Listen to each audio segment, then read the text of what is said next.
الحمد لله رب العالمين، والصلاة والسلام على أشرف الأنبياء والمرسلين نبينا محمد وعلى آله وصحبه أجمعين. قال الله تعالى: قل جاء الحق وزهق الباطل إن الباطل كان زهوقا. برادران اسلام، دینی اور ملی بھائیوں، دوستوں اور ساتھیوں، اسلام جو اللہ رب العالمین کا پیغام ہے اور محمد اکرم صلی اللہ علیہ وسلم نے اس دین کو کما حقہ پہنچا دیا ہے، اسی لیے اللہ کے رسول صلی اللہ علیہ وسلم نے اپنی وفات سے پہلے اپنی امت کے سامنے دو چیزیں پیش کر دیں اور اللہ رب العالمین کے پیارے ہو گئے. وہ اللہ رب العالمین کی کتاب اور نبی مکرم صلی اللہ علیہ وسلم کی سنت ہے. اس کے باوجود ہمارے درمیان مختلف قسم کے فرقے موجود ہیں جن کے مصادر اور جن کے مخارج اسلام سے بالکل ہی مختلف ہیں. آپ جانتے ہیں وہ کون سے فرقے ہیں؟ ایک فرقہ تو شیعہ کا ہے، اور شیعہ کے نقش قدم پر صوفیہ بھی ہے. آج میری کوشش یہ ہے کہ شیعہ اور صوفیہ کے درمیان جو مشابہت پائی جاتی ہے اس کو اجاگر کروں. پہلی بات تو یہ ہے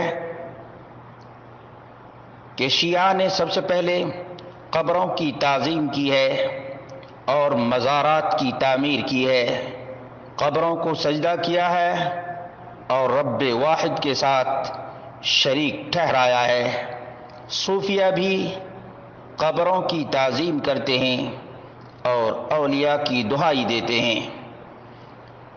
شیعہ اور صوفی دونوں کے دونوں اللہ رب العالمین کے پیغام کو ٹھکراتے ہیں اور مردوں سے التجا اور فریاد کرتے ہیں اور مردوں سے مدد مانگتے ہیں، جو بالکل ہی شرک ہے. جب شیعہ کو کوئی مصیبت پہنچتی ہے تو یا علی اغثنی کہتا ہے یا زہرا اشفینی کہتا ہے، اور اسی طرح سے کسی صوفی کو جب کوئی تکلیف پہنچتی ہے تو مردے کی دعائی دیتا ہے اور قبر کی طرف متوجہ ہو جاتا ہے اور کہتا ہے یا بدوی المدد اشف بنتی یا بدوی، اور اس طرح سے شرکیہ نعرے دونوں کے دونوں لگاتے ہیں. نمبر 3، شیعہ اور صوفی دونوں کے دونوں غیر اللہ کے لیے نذرانے ذبح کرتے ہیں، اور یاد رکھیے گا غیر اللہ کے لیے نذر و نیاز دینا یہ تمام تر علماء کے نزدیک شرک ہے، بلکہ اللہ کے رسول صلی اللہ علیہ وسلم نے اسے ملعون قرار دیا ہے جو غیر اللہ کے لیے ذبح کرے. اور اسی طرح سے کتنی ہی قبریں ہیں اور کتنی ہی مزارات ہیں جنہیں شیعہ نے کفار کے لیے تیار کیا ہے.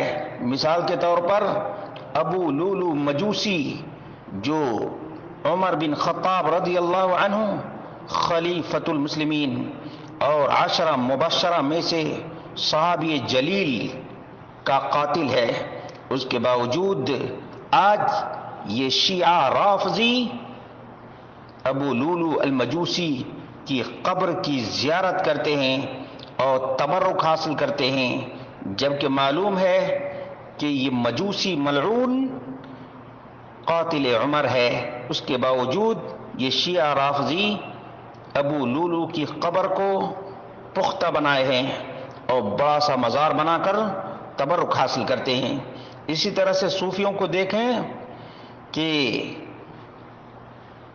وزارت اوقاف مصری نے واضح کیا ہے کہ 70% جو اولیاء کی قبریں بتائی جاتی ہیں ان کے اندر تو لاش بھی نہیں بلکہ یہ چوروں کی قبریں ہیں، چوروں کی قبریں ہیں.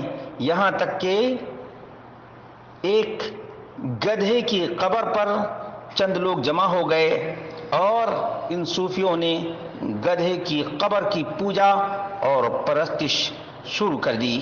اسی طرح سے نمبر 5، شیعہ اور صوفی یہ غلو کرتے ہیں، جبکہ اللہ کے رسول صلی اللہ علیہ وسلم نے اور رب کائنات نے غلو سے منع کیا ہے، اور غلو کرتے ہیں شیعہ اہل بیت کی محبت میں، یہاں تک کہ علی ابن ابی طالب رضی اللہ عنہ کے بارے میں ان کا عقیدہ ہے کہ وہی کائنات کو چلاتے ہیں، وہی بارش نازل کرتے ہیں، رزق دیتے ہیں، اور یہ صوفیوں کا عقیدہ ہے کہ اقطاب ہیں، اوتاد ہیں، نجبا ہیں، یہ کائنات کو چلاتے ہیں۔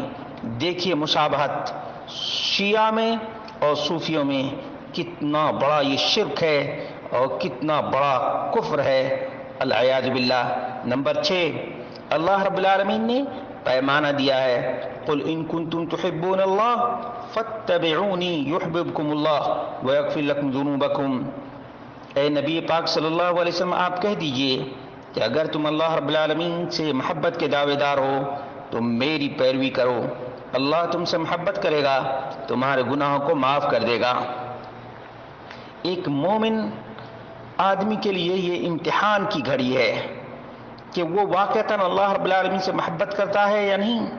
اگر وہ اللہ رب العالمین سے محبت کرتا ہے تو ضرور محمد اکرم صلی اللہ علیہ وسلم کی سنت کی پیروی کرے گا اور ان تمام چیزوں سے دور رہے گا جن چیزوں سے رسول مکرم صلی اللہ علیہ وسلم نے منع کیا ہے۔ کیا اللہ کے رسول صلی اللہ علیہ وسلم نے قبروں کو پختہ بنانے کا حکم دیا ہے؟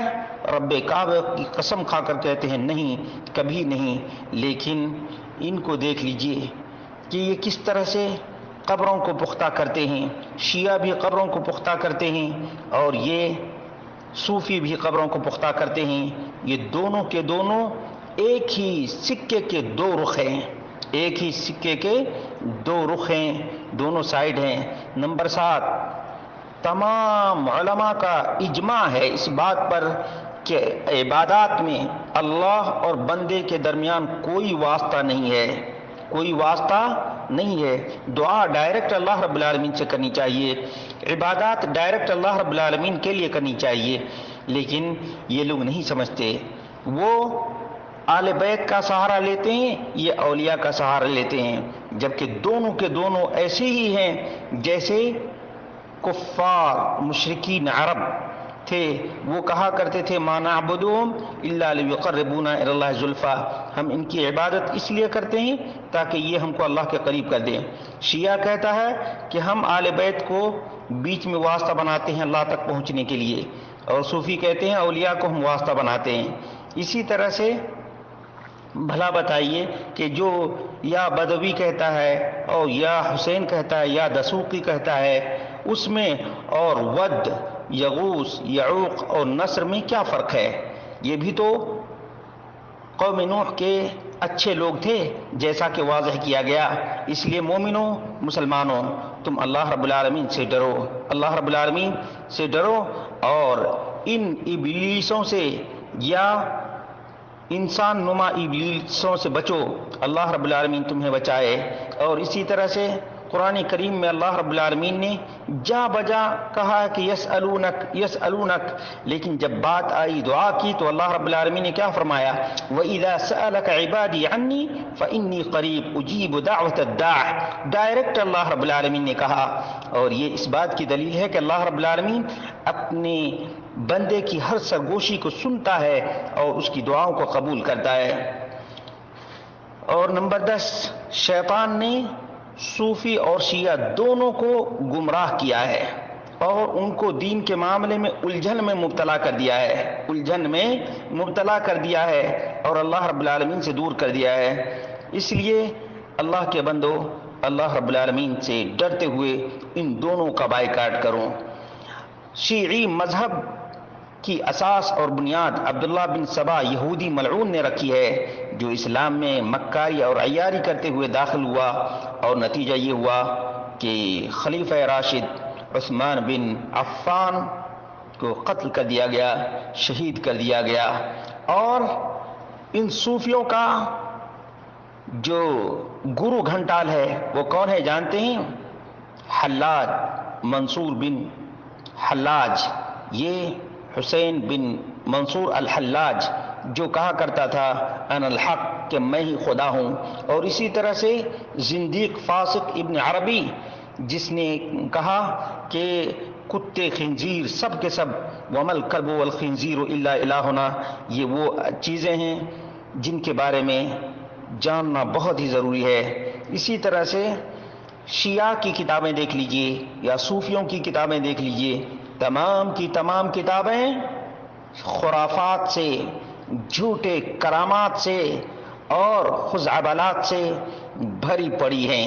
اس لیے میرے بھائیو، دوستو اور ساتھیو، اگر اللہ رب العالمین کے دین سے آپ کو محبت ہے، اور میں سمجھتا ہوں کہ ہر کلمہ گو کو اللہ تبارک و تعالیٰ سے محبت ہے، تو شیعہ اور صوفی دونوں کا بائیکاٹ کیجیے. اسی طرح سے اگر آپ کو نبی مکرم صلی اللہ علیہ وسلم سے محبت ہے تو آپ ان تمام فرق ضالہ سے دور ہو جائیے اور کتاب و سنت کے پیغام کو اپنے دل میں جگہ دیجیے. اللہ رب العالمین ہم سب کا حامی اور ہم سب کا ناصر ہو. اللہ جب تک دنیا میں رکھے کتاب و سنت پر زندہ رکھے اور کتاب و سنت کو اسی طرح سے سمجھنے کی توفیق عطا فرمائے جس طرح سے عشرہ مبشرہ اور لاکھوں صحابہ نے سمجھا تھا، اسی طرح سے ہمیں سمجھنے کی اللہ رب العالمین توفیق عطا فرمائے.